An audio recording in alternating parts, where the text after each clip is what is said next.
We are live. Thank you for tuning in and welcome to today's episode of Black Belt Startup with Ferris.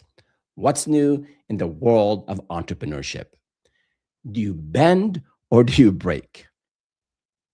If you're starting a consulting business right now, it can feel like you picked the absolute worst possible timing. We're seeing technology disruption, industries are changing overnight, the economy feels uncertain, and regional geopolitical hostilities with global implications. So it feels like I finally decided to start a business, and now what else could go wrong externally? But here's the truth. Entrepreneurship has never been stable. I've started businesses during downturns, layoffs, and market shifts. And one lesson keeps repeating itself. You cannot control the storm, but you can control your foundation. So in today's live stream, I'm going to share 5 practical things that early stage consultants should focus on when the environment feels uncertain. No theory, it's not theory, it's not motivation, just the fundamentals that keep a young consulting business standing. So, if you're in that boat, you are about to take the leap. You've been thinking about this for a long time, or you just took the leap. This episode is for you. And let me make sure we are good on technology. Everything looks good. So, yeah. So, if you're new here, welcome. My name is Ferris. I started my entrepreneurial journey over 20 years ago after I was laid off, and I had zero sales background. And after a whole lot of hard work, plenty of mistakes, and with the help of incredible co founders and amazing team members, we eventually figured things out, a lot of mistakes along the way, and then started and grew 7 businesses, including one, a marketing and analytics consulting company that went on to 8 figures that I later sold to Dentsu, the global media giant. So now I'm on a mission to share everything I've learned with founders who want to build and grow consulting businesses. I'm also a 4th degree black belt in the martial art of Aikido. So you'll hear some martial arts references. But more importantly, I try to apply those timeless principles like discipline, commitment, and balance to entrepreneurship. And before we jump in, a quick reminder that I have these live streams every Tuesday at 3 p.m. Eastern, 12 at noon Pacific, and I answer the questions that I get from the community.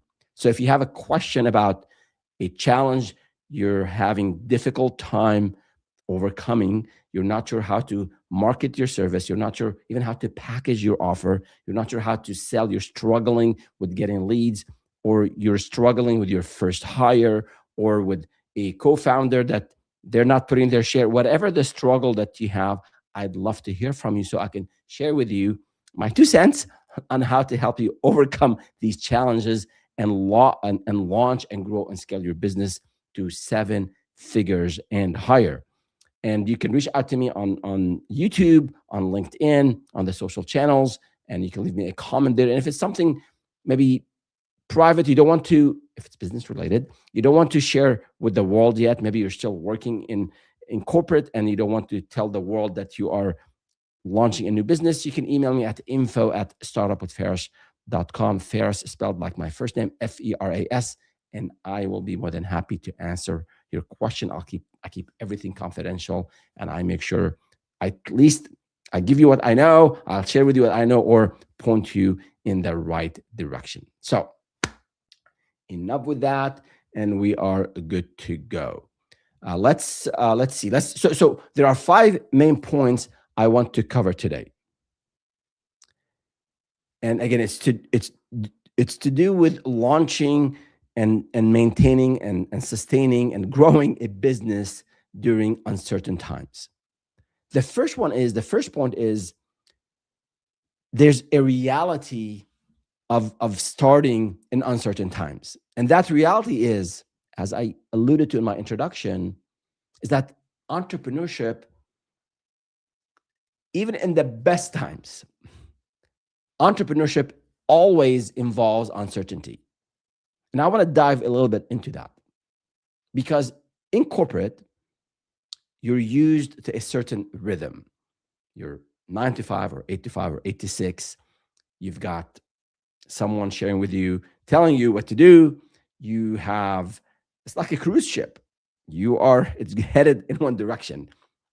You get your paycheck, you get your PTO, your 401k plan, your benefits, all of that comes to you.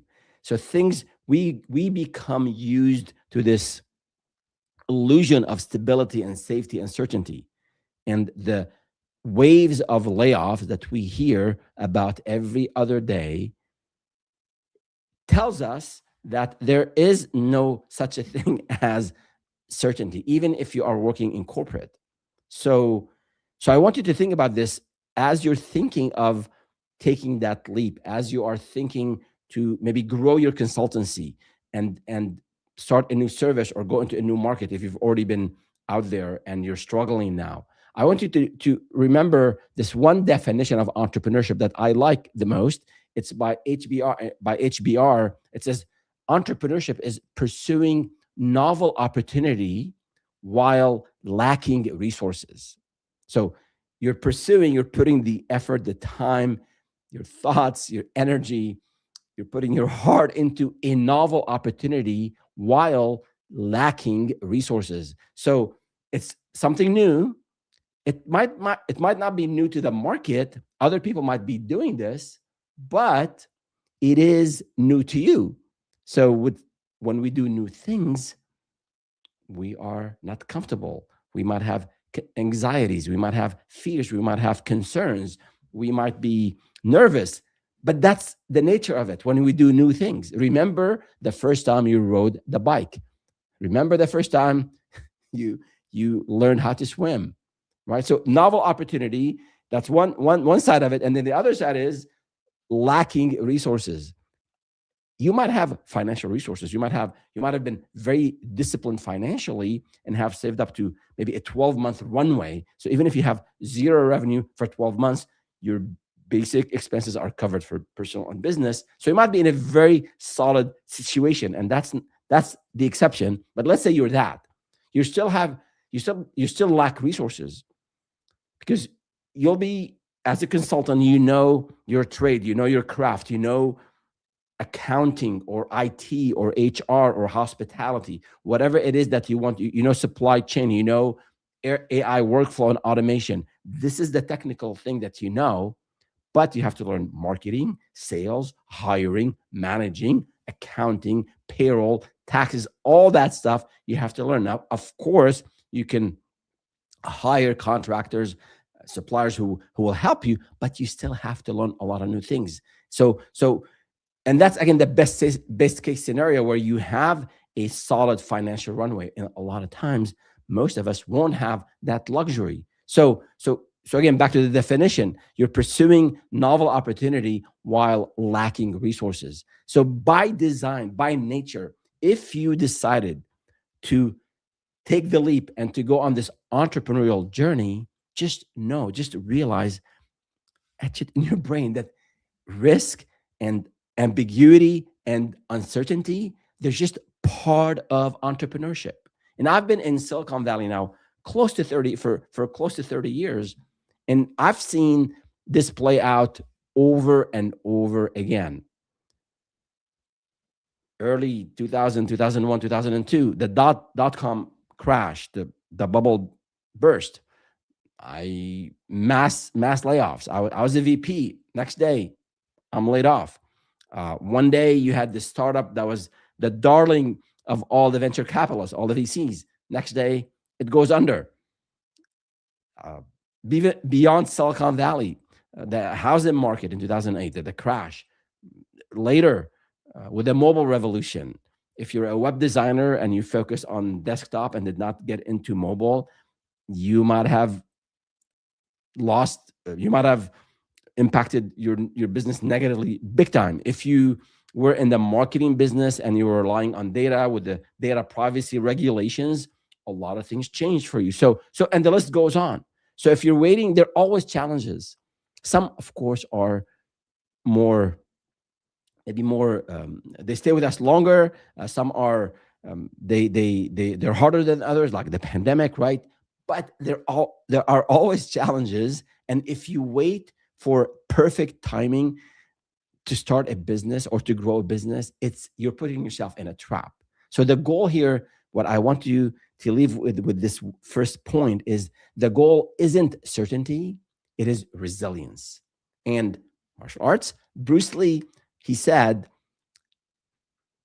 be soft but not yielding, that's the yin, and then be firm but not hard, that's the yang. So as an entrepreneur, as a founder, you want to be soft but not yielding, and then firm but not hard. And this applies in life, not just in martial arts.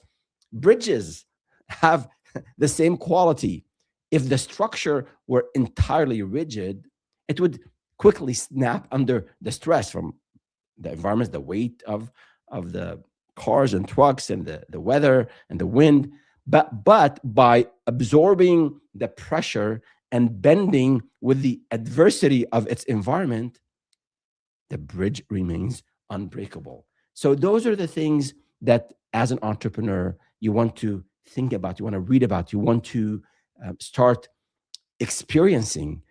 And it's a mindset. There are practical things that I will cover in the next 4 points here, but from a mindset perspective and understanding what's ahead of us, we set the right expectations. If we think something is really easy and we will become top-notch consultants making $20,000 a month in 2 months, and then reality hits and it takes us a year to get to $20,000, we will be very frustrated, and then we might burn out or we might just bow out. And if you watch videos on social media, you hear a lot of the get rich quick schemes that I just it just unbelievable that people fall for this narrative that you can become rich very quickly, that you can establish this amazing drop shipping business, or with crypto you can make so much money so fast, and then people end up wasting time and money and energy and potentially losing their savings. I haven't seen a successful person or read about or heard of someone who's been very successful who did it overnight or who did it without a whole lot of hard work and commitment. So be aware. If you're aware of what's ahead of you, you set the right expectations, you prepare properly, and you're more likely, or your chances of succeeding and completing this journey and getting to your destination increase significantly. Success is never guaranteed, but you want to increase the chances of success and eliminate or reduce the factors that contribute to failure. And for those of you who are just joining in, we are talking about launching a business, and if you've already launched, about growing a business, or at least sustaining the business during uncertain times, because entrepreneurship is uncertain. And that's the very first point I'm covering now, is that the reality of entrepreneurship is that there's always uncertainty.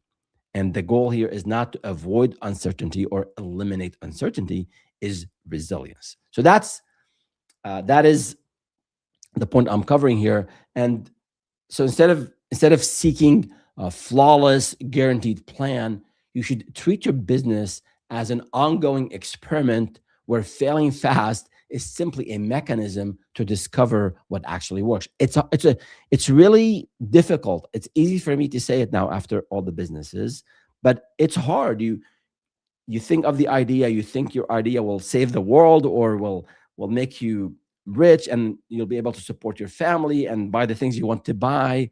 And then you go into this thing called entrepreneurship and things take longer and you have to put more hours and you're thinking you're doing something wrong. But a lot of times it's just the nature of it. You have to learn. You have, as I always say, you have to build those muscles, the marketing muscle, the sales muscle, the resilience muscle, that the ability and the mindset to fall and get back up and go hard at it. And I remember the first time I went out selling, and we were selling websites.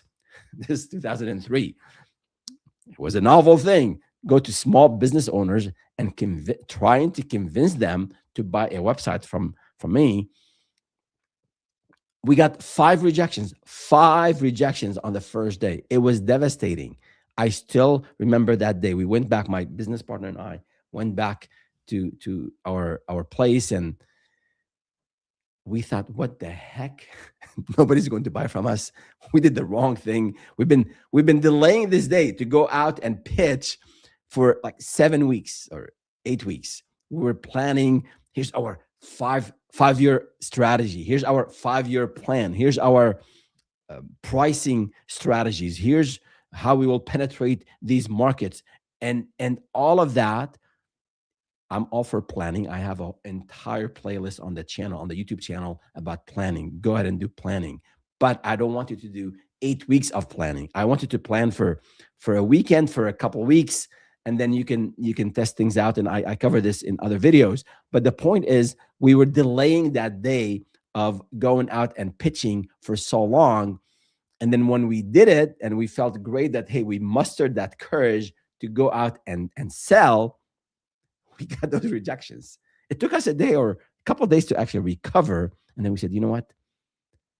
Let's learn. Let's examine. Let's write down all the objections we got. All these rejections. I can't afford it. It's not for small businesses. Who needs a website? All those objections we got, we wrote them down, and we wrote answers to those objections. And then we went back out and started to talk to people and talk to our network. And we ironically, the very first client we landed was also a restaurant. So we learned for those 5 rejections helped us land that first deal, and obviously got bigger deals. And then over time, we were selling 5 figures, and later got into Fortune 1000, and later into Fortune 500, and later in Fortune 50. So all of that to say is that I don't want you to wait for the perfect timing, because it will never come. I don't want you to wait for a flawless, guaranteed plan. There is no such a thing. I want you to take action. And with taking action and knowing what works and what doesn't, I want you to take those actions on a solid foundation, which brings me to my second point, a foundation that I want you to think about and embody and build out early on. This way you can stay standing. And I'll start with, the main point of this foundation is something called, I usually say cash is king, but in uncertain times, cash is oxygen. Now, you might say this is obvious, but let me tell you, a lot of companies, I think 35% or so, they run out of business because there's no cash. Founders use up the money they've saved, or if they had some investors, they used up the money, and then you can't tap into the well because the well is dry now. You run out of cash, and you just have to close shop. So what I want you to think about it in these uncertain times, if you've already started and you have some cash in the bank, or you're about to start and you put aside some money, you have to protect your cash reserve like your life depends on it, because your business life depends on it. And there are specific tactics you can do. And I promise I'll give you practical things to do. So things to do to protect your cash. Payment terms. When you go out and sell, a lot of new consultants, they say, okay, let's say it's a $5,000 project. Yeah, you can pay me when I'm done. And the project drags for 3 months, and you're not getting any payment till the project is done. You might be 90% done, and you won't get paid till the project is 100% done. So you can do 50% upfront in terms of your payment terms and your proposals. You can do a 50% down payment, and then you can do 50% on completion. You can also do 33%, 34% based on specific milestones. I cover a lot of these different payment terms. Actually, I have the ultimate guide to writing proposals. It's the longest video I've ever produced, 1 hour and 4 minutes on writing winning proposals. I have a section in that video on payment terms, so check it out. But that's one thing. If you get some money up front, you have some cash in the bank.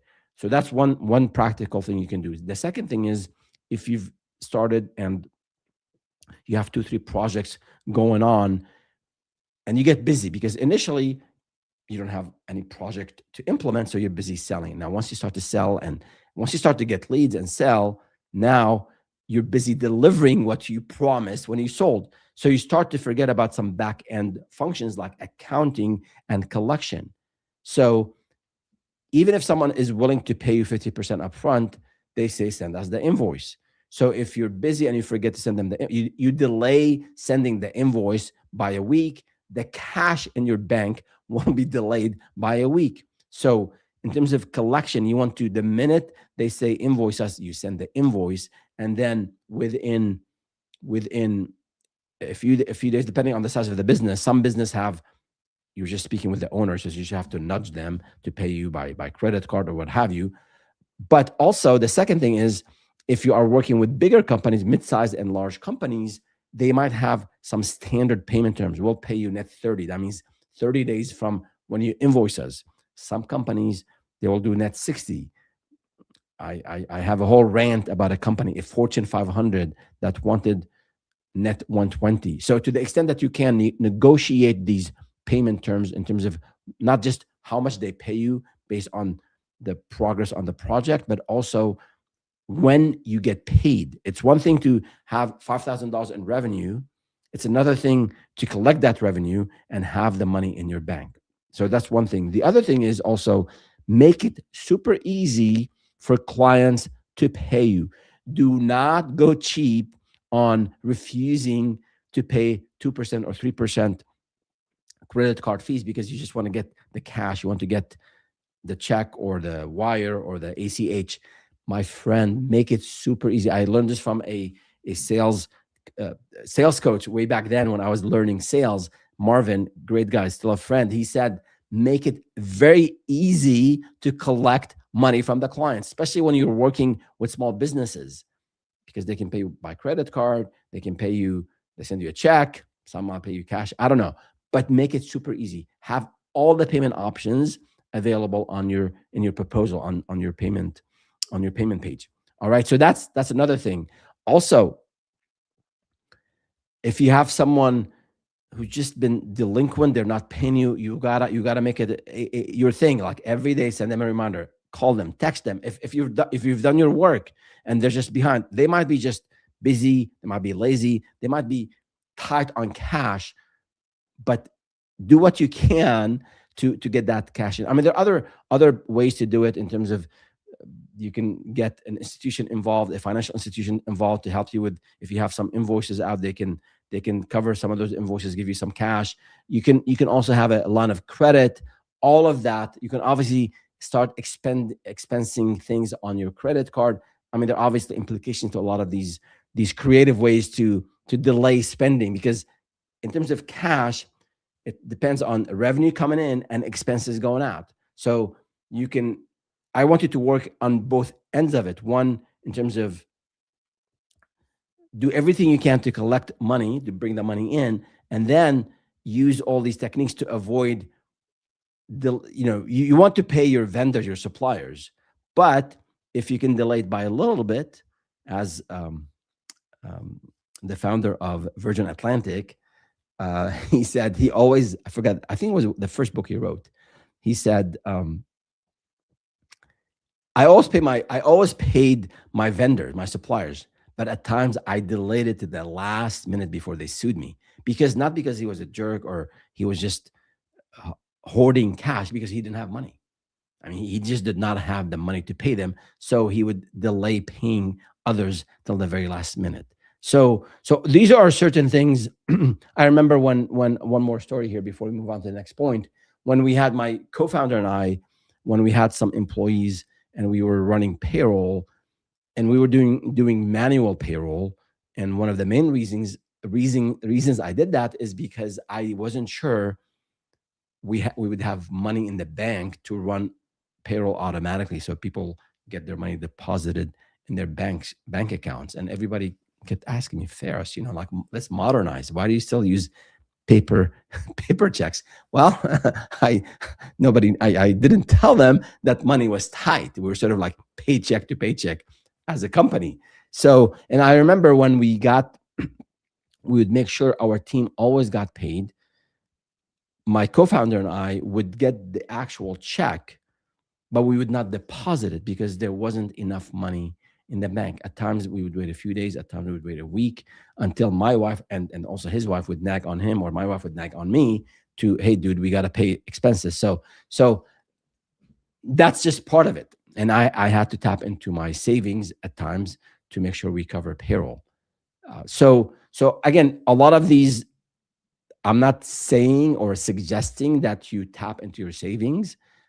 If you do, make sure your people impacted by that decision, typically your partners, your life partners, your spouse, typically you want to get them on board before you make a decision that impacts others. So to the extent that you can delay paying money to others, do it. To the extent that you can expedite receiving money from others, you want to do that. And the last point here is, I want you to examine your financials, or your expenses. And I have a full video. It's on, if you go to my YouTube channel at Startup with Faris, on the live tab, you'll see, and search for runway. I have a couple of videos on building a 6-month financial runway.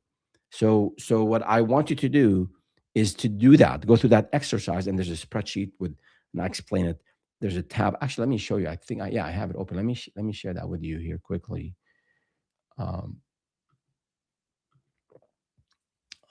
Right here. So here,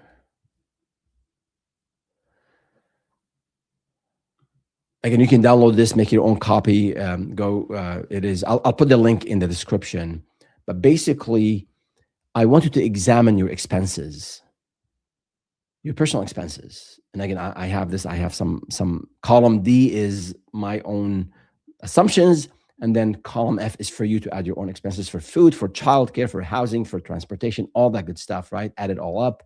And then you might have specific types. I mean, this is what we all need to survive, to live.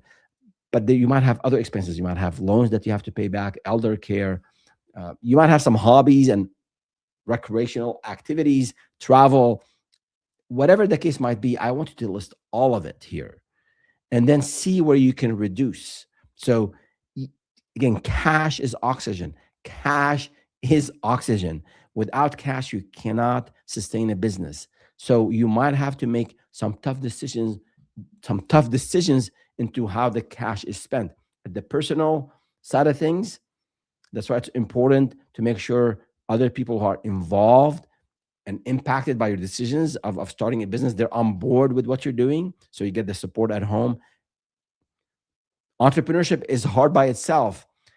Entrepreneurship and then peace at home, it's a bit easier.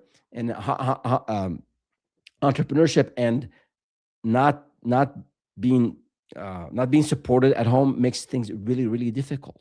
So examine your personal expenses and see what is it that you can cut down or delay. And then the same thing for your business expenses. I have another tab where I list your, maybe you're renting an office, so work from home if you can, or maybe smaller office, utilities, other things you have to do, marketing. Maybe you can do some guerrilla marketing instead of doing paid ads for the next couple of months. You want to preserve that cash and do things that don't cost you money. So all of that, legal fees are for some of these things are important. You can't go cheap on, but examine what the point here. I want you to examine your expenses and leave this one thing that I want you to leave with from this point is that survival and being frugal and survival buys you time so that you can handle and deal with the uncertainty and the challenges that are caused by these external factors. So that is point number 2, which is cash is oxygen. Now, going back to, let me go back. And then for those of you who are just joining, if you have a comment or a question, I'd love to hear from you. And it looks like we have a comment, so let me check it out before we go to the next point. This is from Ms. Parazajar. Very grateful for your advice. You are most welcome. I'm grateful that you are attending. And if you have any other question, specific question, or something that worked well for you, I'd love to hear from you. But thank you for joining. I appreciate it. All right. So the third point here is speed to first dollar or speed to first revenue. In uncertain times, momentum matters more than perfection. So, what do I mean by that? See, when you start a business, you might have a specific type of project that you want to work on. You might have a specific type of client that you want to work on, an ideal project. I love what I do. I do HR consulting. I want to go into these mid-sized companies, maybe 200% company, and I want to streamline their entire HR processes from hiring, from recruiting to hiring to retaining employees to improving all the uh, employee performance process, all of that. You have a knack for that, and you've done it, and you're very good at it, and you're using AI to streamline some of these processes, and that's what you want to do.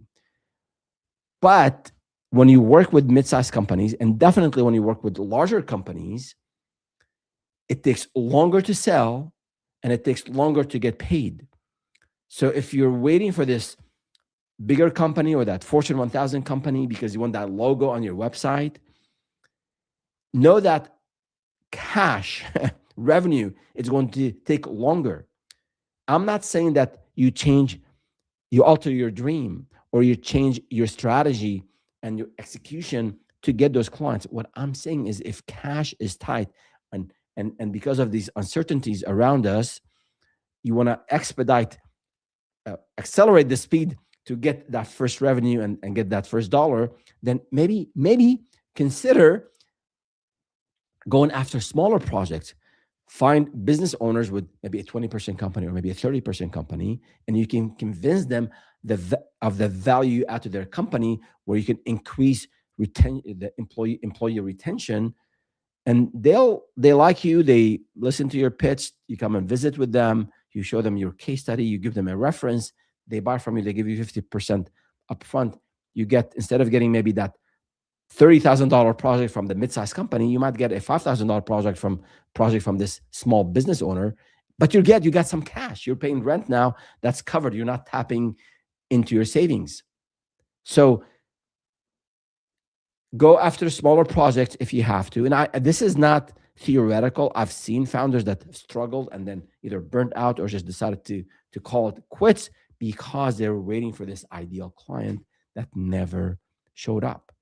So find smaller projects. Also, look for things you can sell that have a faster sales cycle. So if you're offering two services, for example, back to our HR example, if you're offering two services, one is typically easier to close, and there's just, when I say sales cycle, from the time you start getting the leads to the time you close the deal, that's that sales cycle.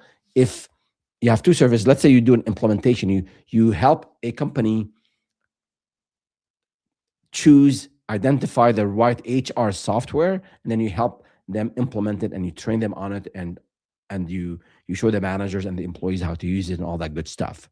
So implementing a software, it could be in IT, it could be in accounting, it could be in sales. Like if you are a CRM consultant, the same thing applies here. So there's that project of convincing someone to change their systems, their software, and buy the one that you're recommending, and then implementing and customizing and training them on that software. That is typically a longer project, longer sales cycle, and a longer project. But an audit, you come in, let me go in and audit your systems. Typically, it's a smaller dollar amount that is, and you can do it very quickly relative to the implementation project, and you can then get cash in. So if you have maybe 2 or 3 different services, find the ones that get you cash quickly. So those are a couple of things you can do here in terms of that speed to revenue, speed to dollar. I want you to think about it, examine it. This is not pivoting from what you ultimately want to do. This is not abandoning your dream. No, but when we have some difficult circumstances, we have some external challenges. The thumbnail on this video is bend or break. I don't want you to break. So all these tips here are tips to allow you to have a solid foundation and to give you the ability to bend when the storm is is is is coming hard at you, so that you don't break. So these are some of the tips around revenue, speed to revenue, and speed to dollars. Now, in terms of if you're new to sales, a lot of founders, 68% of new founders, they don't have any or very little background in marketing and sales. I also want to share with you a playlist that I have on the YouTube channel. Let me go there and show you. That is dedicated to those of us who had to learn sales from the ground up. That's me many years ago. And just go on the channel and search, go to the playlist, and you look for this one, how to get consulting clients, sales for non-sales people. So how to pitch, and the proposal process, all of that is in this playlist. So I highly recommend you check it out. If you are new to sales or you're struggling with sales, you're not sure how to pitch, how to um, negotiate, how to price, all of that is, and how to obviously send a proposal and close a deal, all of that is in that playlist. All right. Moving on to the next point, and we have two more points before we wrap it up. And again, for those of you who are live with us, feel free to comment. Let me know what questions you have on your mind. And also for those of you who are listening or watching later, leave me a comment. I answer all these comments. And if it's something, again, very private, something you don't want to share with the world yet, you can email me at info@startupwithfaris.com, and I will reply. I will reply to all these emails I get, unless it's spam and you're trying to pitch. Please don't use that email to pitch services to me. Okay. Unless you think you have something to offer, I'm happy. I look at all the pitches because I roast them at times. And if something we use, I might reach out to you. So here you go. Not an open invitation to spam my inbox, but I truly would love to help you if you have a question and you don't want to put that question in on the internet. So the fourth point, control what you can control. So the whole premise here is that there are external factors outside of our control. All right, the storm, storms don't send us calendar invites, but there's certain things we can do. There's certain things we can control. Although it's a chaos out there, and the chaos, the storms will always exist, just like the weather, but founders should really focus on what they control. Now, what is it that you can control? Mindset. We talked about the mindset. I do want to touch on the mindset in a bit, but you can measure your outreach volume. How many emails or calls or meetings are you having every week? Let's say today is April 1st. Let's say today is May 1st, and I'm planning my May schedule for getting leads. If you don't have meetings scheduled every week, 2 to 3 networking events. If you're in a city, if you're in a small town, no networking events for your services. Okay, you can do things online. I talk about this in other videos. You can potentially every once in a while go to a nearby city where they have events where you can meet with your potential buyers. You can do things online, of course. But what I want you to do, if geographically you can go to a place where there are people, okay, not YouTube channels, not virtual meetups, not Facebook groups. I want you to meet people, and I want you to measure that. How many people are you starting conversations with? If the word pitch makes you sound icky because it's sales and sales is dirty, okay, sales is not dirty. You're helping others. You are a consultant. You are knowledgeable. You are helping others solve problems. Okay, that's who you are. You're an advisor. So if you don't call it pitch, fine, call it a conversation starter. I want you to track, that's under your control, how many people you are connecting with, whether emails you send, emails you send, or meetings you have. So that is under your control. Number That's the one metric. If you're starting out, or if you're struggling with sales, the number one metric is conversations per week. How many new conversations are you having? And as you are developing and having these conversations, nobody's going to buy right away. Okay, some might, a few might, but generally in B2B especially, you have a whole lot of follow-ups that is required. At times, 7 to 8 up to 12 follow-ups that are required. So how many conversations are you have? New conversations, and how many how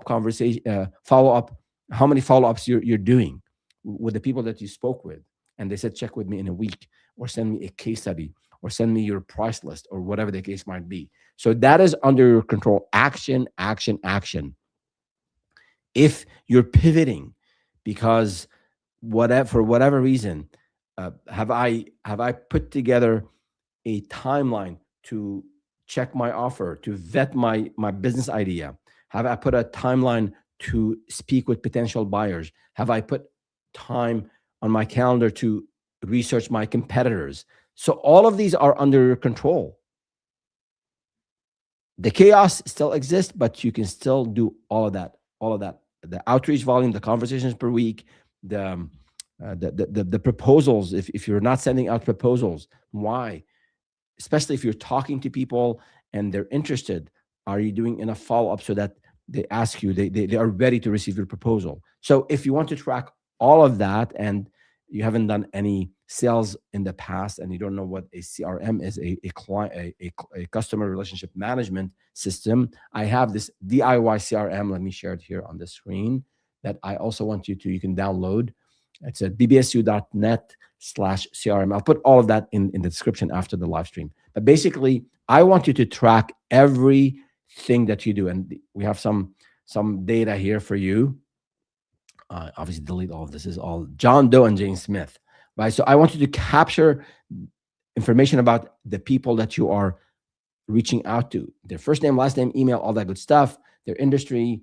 And then I have some specific lead, where these leads came from, and then their status. Are they qualified? They're not qualified. They're cold for now. They said, you know what, reach out back to me in 6 months. So capture all that information. Again, this is just a template. You can add more columns, you can customize it. But the muscle that I want you to build, the habit I want you to build early on in your consulting business, is to track your sales activities. It's boring, it's administrative. AI can help. Like if you're on a call with someone and you use Gemini or another system, or like the Zoom AI, the system will give you a summary of your conversation. That's very good. You can store that in your CRM. If you don't have a CRM, you can store it in a directory for your client, but you still have to record what, and that AI summary will give you the next steps. Like, okay, Tom is going to do this, and then Jimmy is going to do that. So put those actions in your CRM, or in this DIY CRM worksheet, and then on your calendar, when is it that you want to follow up with this person? So you have control over when you follow up. You have control over these conversations. I want you to track it all here. And your spreadsheet, your own copy of this DIY CRM, should be expanding vertically and horizontally. Vertically in the sense that you want to be adding rows, names of people you want to reach out to, and then you want to add, you're updating your statuses. You're going from a cold lead to a conversation, then they're qualified, and then a proposal sent, and then I close the deal. So you want to be expanding this spreadsheet, and it is a numbers game. Yes, you can work smarter. Yes, you can be more efficient. Yes, you can use some of the AI tools to help you find the right lists and the right way to approach. And you can automate some of the sequencing in terms of sending out emails to those who opened and those who didn't. I'm all for all of that. But at the end of the day, you have to track your sales activities and follow up on those who are ripe for the next step in the sales process. Okay, so that is on this DIY CRM. So the next point, the last point here, is that it's tied to the first point on mindset. And the fifth point here is the founder mindset shift. So, and this is important if you're by yourself as a founder, or if you have a co-founder, there are two of you, or maybe three of you, there are three co-founders, or maybe you have a couple of team members, or maybe you have even a contractor, because your team may eventually depend on you, even if today the team is just you. The way you think, the way you process information, the way you think of what's hitting us, all of that is very important. So you might not know what the market will look like in 6 months or for the rest of the year, but you can define the next step. So in during unstable times, leaders, like, you feel the pressure to, especially if you have team members, but even for you, for yourself, just by yourself planning and thinking about the business, like, you feel the pressure to provide this big picture reassurance, everything will be okay. I mean, that's okay. It sounds okay to say everything will be fine, but the storm is coming, or we're in the middle of the storm. What your team wants to hear, and even if it's just you want something that is clear. You want what I would say directional clarity, meaning, what is it that we are going to focus on this week? What metrics matter right now? I just mentioned the right metrics to look at earlier. And then, what decisions are we not making, or we should be making? And this is really important, especially if you have co-founders. Some of you out there have co-founders, and in these relationships, and I always say, deciding on a co-founder is the most consequential decision you make in business. So there's typically this honeymoon period. Everybody's excited about the opportunity, and everybody's putting the time and effort, and yeah, here's what we want to do, and we'll be millionaires, and then we'll go and have our company meeting in Hawaii and all that good stuff. But when financial pressure hits, battles erupt between, at the top, if you have a bigger company, or if it's a small company, typically with the co-founders, or maybe with a senior person. Because finance, you have to pay, you have to process payroll, you have to pay vendors, you have to take care of rent, and then sometimes you need resources to help you deliver a project. That means you have to hire a contractor, and then sales is taking longer, revenue is taking longer. So your job as a founder, whether it's by yourself, or you have co-founders, or you have people that work for you, you have to stay steady. You have to focus on the solutions. You have to keep moving forward. And of course, plan and scenario plan for different cases, and uh, for different scenarios. Scenario plan for downside cases, not just the shiny day and the blue sky day. You want to look for what happens. I have plan A, plan B, plan C. That is all on you as a founder. But you have in this process, when the storm is about to hit, or the storm has already hit, you have to stay steady. You have to focus on solutions. You have to keep moving forward, and you have to lead with restraint. And if you have team members, including if you have co-founders, it's on you to show empathy. See, people react to storms differently. People react to fear differently. People develop anxiety. People have experienced trauma based on because of certain conditions, and now they're seeing these same conditions, and they're very anxious. So you can't control that. But as a founder, as a leader, you can show empathy. You can give your team members or your co-founder space if they need it, but also don't get um, into spreading panicking. Or let's say there's a political crisis, or if you happen to be living in a region where there's geopolitical hostilities, don't get involved in the politics, or don't inflame politics or spread panic. Your steadiness becomes the stability of your company, of your co-founder, of your team. And keep in mind that if this instability becomes prolonged, you might have to revisit plan B and plan C and plan D that we talked about earlier. And you might have to diversify markets. You might have to pivot. You might have to take on a different service that you didn't think you had to do at the time. You might have to cut down your prices. You might have to do more work for the same amount of money. All of these are tools in your inbox that will help you survive till things improve. And if you survive, and when you survive the storm, you'll come out stronger. You'll come out maybe bruised a little bit, but you won't be down. And that's my goal, is that there'll be bruises, there'll be cuts. That's just the nature of life. That is the nature of business. That's just the nature of martial arts. If you step on the mat, you might get injured, might be light, you might get a sore muscle, a sore joint. That's just part of it. But you're also protecting yourself. You are getting better at what you do, and you're minimizing those chances of not surviving. So entrepreneurship isn't about predicting storms or preventing storms. It's about learning to navigate them.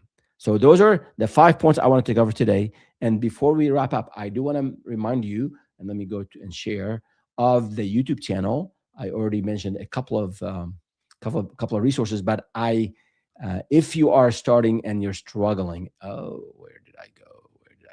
Yeah, here you go. If you are struggling to start or struggling to scale, this is what I focus on. It's all about consulting. It's all about starting a business. Some of the tips and strategies apply to all businesses, but a lot of the specifics apply to services, businesses, and to consulting. So check out the videos. I have this video on 26 ideas for this year. So if you're struggling to just find the ideas, check out this video. I have the ultimate guide to writing proposals as a consultant. It's very thorough, from 20 years of experience and 2,000 proposals. All the lessons are here. And then there's the one I mentioned earlier, this one right here, the ultimate guide to starting a consulting business. It's been very well received by the community, and I go through everything you need to do to start a consulting business with templates and worksheets and tools and tips. So check it out if you have any question on starting a business.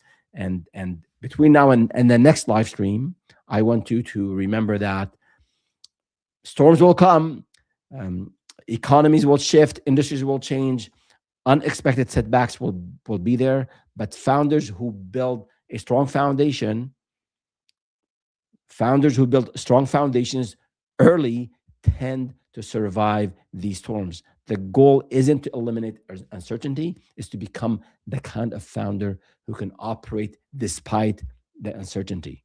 So your preparation will determine whether the company bends or breaks. All right.